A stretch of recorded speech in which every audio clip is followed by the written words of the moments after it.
Véronica se rendit à l'adresse indiquée, essayant à plusieurs reprises d'appeler Caleb, mais sans succès. Elle trouvait cela inhabituel, mais décida tout de même d'entrer dans l'appartement, se demandant si elle devait s'installer en attendant qu'il arrive. Elle n'avait pas envie de gâcher la surprise, mais un sentiment d'inquiétude commençait à l'envahir. Elle chercha Caleb dans l'appartement, mais en vain. C'est alors qu'elle aperçut Béatrice, qui lui affirma calmement que c'était elle qui lui avait envoyé le message. Véronica, les yeux remplis de méfiance, la mit en garde.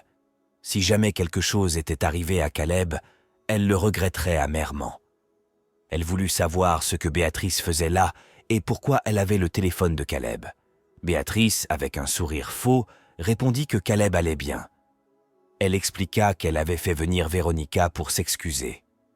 Elle avait vu Caleb ce matin et discuté avec lui, ce qui lui avait ouvert les yeux. Elle s'était rendue compte qu'elle avait été impétueuse et indélicate et voulait maintenant faire amende honorable. Béatrice, avec un ton à la fois suppliant et calculé, dit à Véronica que Caleb comptait énormément pour elle, mais qu'elle s'y était mal prise. Elle savait qu'ils étaient en couple, et tant que Véronica serait dans les parages, elle n'aurait aucune chance d'être avec lui.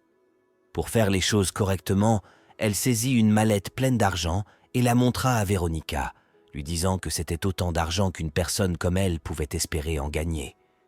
Elle lui proposa de considérer cela comme un rameau d'olivier. Mais en échange, Véronica devait quitter Caleb, quitter la ville, supprimer son numéro et ne jamais lui reparler. Véronica, sans hésiter, refusa. Elle dit à Béatrice que même pour des milliers de dollars, elle ne quitterait pas Caleb. Béatrice, surprise, se figea sur place. Véronica continua, lui disant qu'elle ne tenait pas à Caleb pour son argent et qu'elle n'avait pas besoin de celui de Béatrice non plus. Elle rendit la mallette, les yeux remplis de détermination. Béatrice, toute tremblante, insista en disant qu'il n'y avait rien de difficile dans sa proposition. Elle n'avait qu'à prendre l'argent et s'en aller. Mais Véronica, ferme, refusa à nouveau.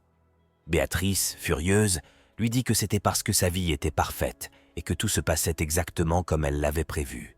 Véronica affirma à Béatrice qu'elle se faisait des idées et que tout ce qu'elle disait était complètement faux. Mais Béatrice, emportée par la colère, lui rétorqua qu'elle avait fait en sorte de nettoyer ses traces, laissant entendre qu'elle était derrière bien plus de choses que Véronica ne le pensait. Véronica lui demanda si c'était elle la responsable de l'histoire de drogue et de l'incendie.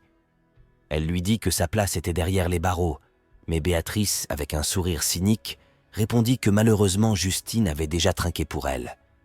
Véronica, déterminée, lui dit qu'elle n'allait pas s'en tirer comme ça, mais Béatrice, pleine d'assurance, lui demanda ce qu'elle pouvait faire. Elle se moqua de Véronica, disant qu'elle faisait partie de l'élite, tandis que Véronica n'était qu'un simple déchet. Sans Caleb, elle n'emprunterait même pas les mêmes trottoirs. Béatrice ajouta, avec mépris, qu'elle avait eu la gentillesse de lui présenter des excuses et que Véronica devrait vénérer le sol qu'elle foulait. Soudain, Béatrice saisit un couteau sur la table, ses yeux brillants d'une colère incontrôlable. Elle accusa Véronica d'être grossière et sans classe, puis, dans un geste brusque, elle attaqua Véronica.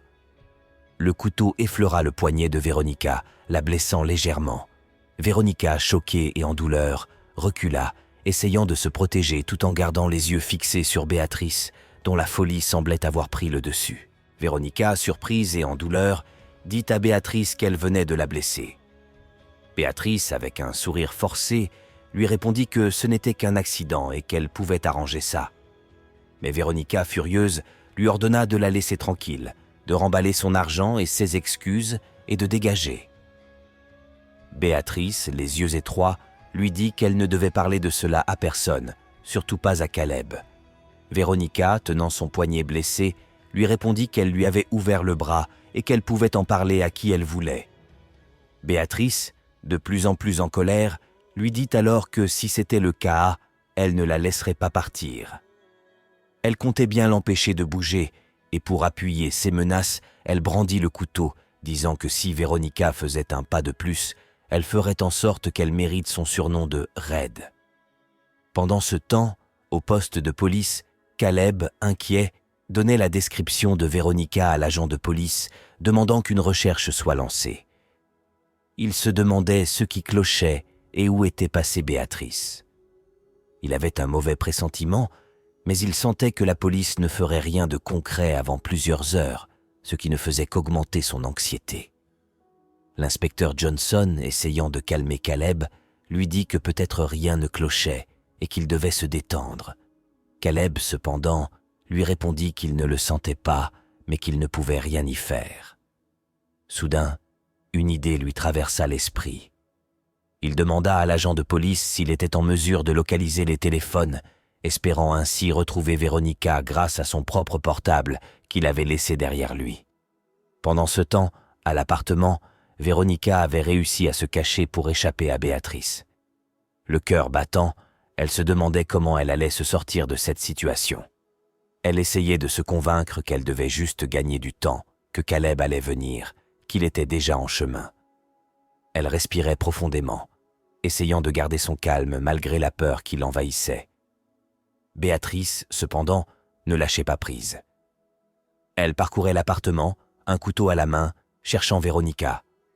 Elle lui cria, demandant si elle n'en avait pas marre de se faire passer pour quelque chose qu'elle n'était pas, d'enchaîner les échecs. Elle lui dit que tout cela pouvait s'arrêter là, tout de suite. Elle pouvait mettre fin à ses souffrances, à ses échecs, à toute cette pression. Véronica, épuisée et sentant que la situation lui échappait, se résigna. Elle dit à Béatrice qu'en réalité, elle avait raison. Elle était vraiment désolée, et tout était de sa faute. Elle promit de partir et de ne jamais revenir si c'était ce que Béatrice voulait. Mais Béatrice, les yeux remplis de colère et de désespoir, lui répondit qu'il était trop tard pour ça. Elle saisit le couteau et se prépara à attaquer Véronica. C'est alors que Caleb apparut derrière elle, sa voix ferme résonnant dans la pièce. Il demanda à Béatrice de poser le couteau, la rassurant en disant qu'il ne lui en voulait pas. Béatrice, les larmes aux yeux, lui dit que ce n'était pas ce qu'il croyait. Caleb, avec douceur mais fermeté, lui demanda de se calmer. Il lui dit que c'était fini, que tout allait s'arranger. Béatrice, après un moment d'hésitation, jeta le couteau au sol. L'air troublé, elle se tourna vers Véronica et lui dit qu'elle était désolée, qu'elle ne savait pas ce qui lui avait pris. Caleb, toujours calme, la rassura en disant qu'il allait l'aider à obtenir l'aide dont elle avait besoin. Un peu plus tard, Véronica se faisait ausculter par un urgentiste. Elle lui disait qu'elle allait bien, que ce n'était qu'une égratignure et qu'il était inutile de l'examiner. Mais Caleb insista, lui disant qu'elle devait montrer son poignet. Il la prit dans ses bras, lui murmurant qu'il était désolé pour tout ce qui s'était passé. Véronica, les yeux remplis de soulagement, lui répondit qu'elle voudrait simplement oublier cet incident. Elle lui proposa de rentrer, espérant retrouver un peu de calme après cette épreuve. Le lendemain, Véronica se réveilla lentement, les yeux encore lourds de sommeil. Caleb était à son chevet, la regardant avec tendresse. Il caressa doucement son visage, mais elle le repoussa en souriant, soulignant qu'elle venait tout juste de se réveiller. Caleb, avec un sourire taquin, lui dit qu'il avait déjà été exposé à son haleine du matin et que cela ne le dérangeait pas. Il la toucha à nouveau, mais sa main effleura accidentellement la blessure de Véronica. Celle-ci se tordit de douleur et Caleb, inquiet, lui demanda si elle avait toujours mal. Véronica le rassura en lui disant qu'elle allait bien, même si la douleur était encore présente. Caleb s'excusa et lui proposa d'aller prendre une douche pendant qu'il l'attendrait à la cuisine. Avec sourire, il ajouta que peut-être, avant qu'elle ne finisse, il aurait terminé de préparer des gaufres. Quelques minutes plus tard, Véronica sortit de la salle de bain, fraîche et détendue. Caleb lui apporta son déjeuner, fier de sa préparation. Il lui dit avec un clin d'œil qu'il méritait un baiser pour récompenser son fidèle serviteur. Véronica, souriante, lui proposa de goûter d'abord, jouant avec lui avant de céder à sa demande.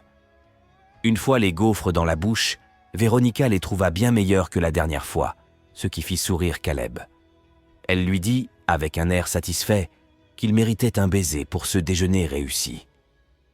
Caleb rougit légèrement, puis lui proposa des œufs si les gaufres ne suffisaient pas. Véronica, avec un sourire, déclina poliment, préférant ne pas prendre de risques et se contenter des gaufres. Soudain, quelqu'un toqua à la porte. Véronica, surprise, fut prise d'un instant de panique, mais Caleb la rassura immédiatement. Il lui dit qu'elle n'avait plus à s'inquiéter, car Béatrice était désormais très loin et ne reviendrait plus. Véronica, rassurée, respira profondément tandis que Caleb se dirigea vers la porte pour ouvrir. À leur grande surprise, c'étaient Cameron et Cara qui se tenaient sur le seuil. Véronica, étonnée de les voir ensemble, leur dit qu'ils allaient bien ensemble. Cara, cependant, rejeta immédiatement l'idée, rougissant légèrement.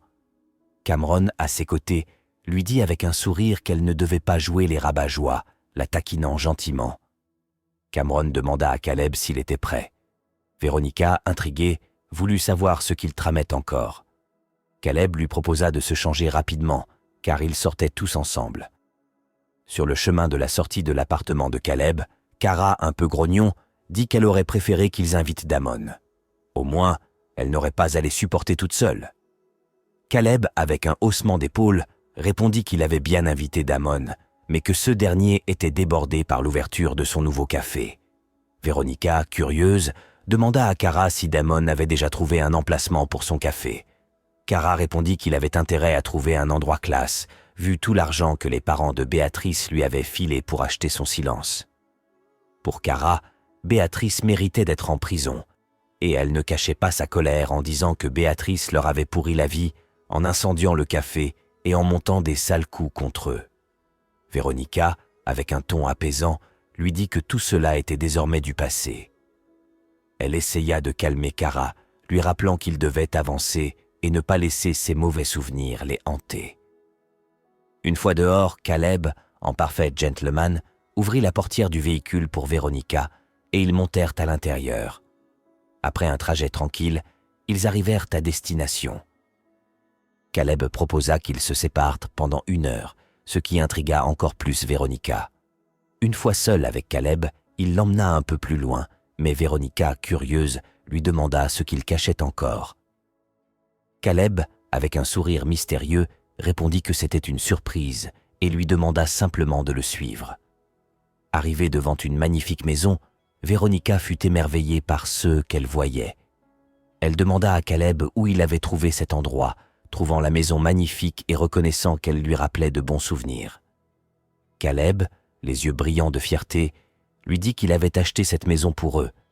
Véronica, étonnée, demanda si c'était vrai.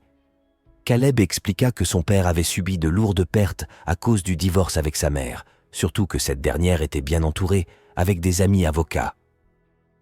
Il ajouta que sa mère était bien plus forte qu'il ne l'avait imaginé. Véronica, encore sous le choc, demanda si tout cela lui appartenait vraiment. Caleb répondit que la maison leur appartenait désormais à tous les deux. Il ajouta, avec un sourire tendre, qu'elle devait le voir comme un cadeau pour l'obtention de son diplôme, un nouveau départ pour eux. Caleb expliqua que cette maison était un moyen de s'échapper à l'effervescence de la ville, un endroit où ils pourraient construire leur vie ensemble. Véronica, submergée par l'émotion, était heureuse de cette nouvelle. Caleb se rapprocha d'elle, lui disant que c'était pour la vie et qu'il aimerait un jour ouvrir un petit restaurant avec elle. Véronica, les larmes aux yeux, lui dit que cela ressemblait à une demande en mariage. Caleb, avec un sourire tendre, confirma que c'en était une et qu'il ne manquait plus que la bague. Ensemble, ils contemplèrent leur nouvelle maison, un symbole de leur amour et de leur avenir. Ainsi s'achève l'histoire de Véronica et de Caleb. Merci à tous pour votre soutien, d'être toujours là et surtout, ne vous inquiétez pas car ce n'est qu'un début. D'autres histoires arrivent et j'espère qu'elles vous plairont tout autant.